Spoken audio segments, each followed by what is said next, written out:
Treshin.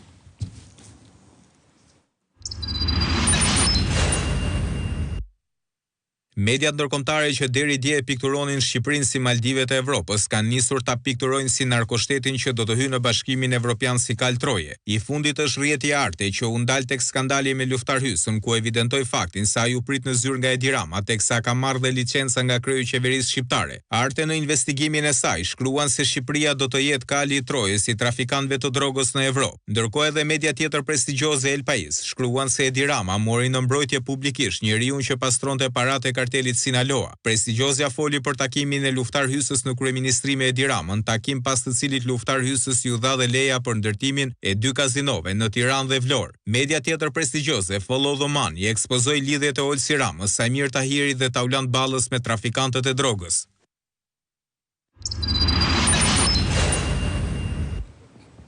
Po, është edhe lësuar, çështje. Lësuar më ka dalë këtu mua, po është lëshanto?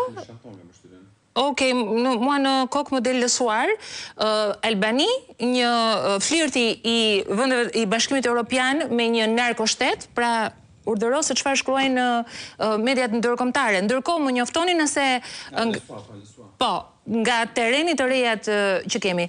Pra, prandaj vendosa, Bledi, kjo është ajo që thot media ndërkombëtare dhe qartësisht.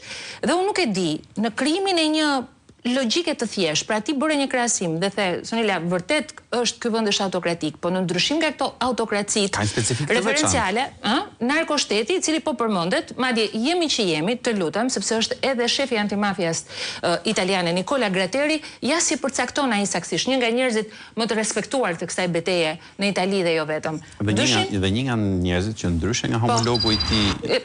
Prit, vetëm një moment, po. Ndryshe? Ndryshe nga homologu e tij në Shqipëri nuk e ka luksin që të shkojë të shohë ndeshjet e kombëtares italisë, sepse është gjithkohës në mbrojtje. Dhe gjë e fundit që mund të bëjë është të shkojë të shohë një ndeshje kombëtare ndryshe siç ndodh me Altin Domanin e Shqipërisë, që ka biletën e rezervuar, atë skenën në çfarë është ajo? Dhe në tribunë mund të ketë edhe njerëz që ndoshta i ka dhe jo mund të ketë, tribunë ka gjithmonë njerëz të kësaj natyre që në fakt janë subjekti i zotit të mëdhenj. Po që kreu i Spagu dhe kreu i antimafias shqiptare nuk e ka problem fare se nuk e rrezikohet asgjë. Pra, Nicola Gratteri është shefi i antimafias në Itali dhe ja çfarë deklaron ai për Shqipërinë? Dyshin?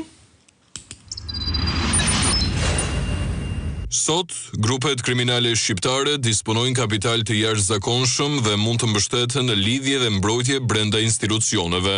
Ato përdorin në mënyrë të vazhdueshme korrupsionin duke shfrytëzuar teknologjitë më moderne informatike.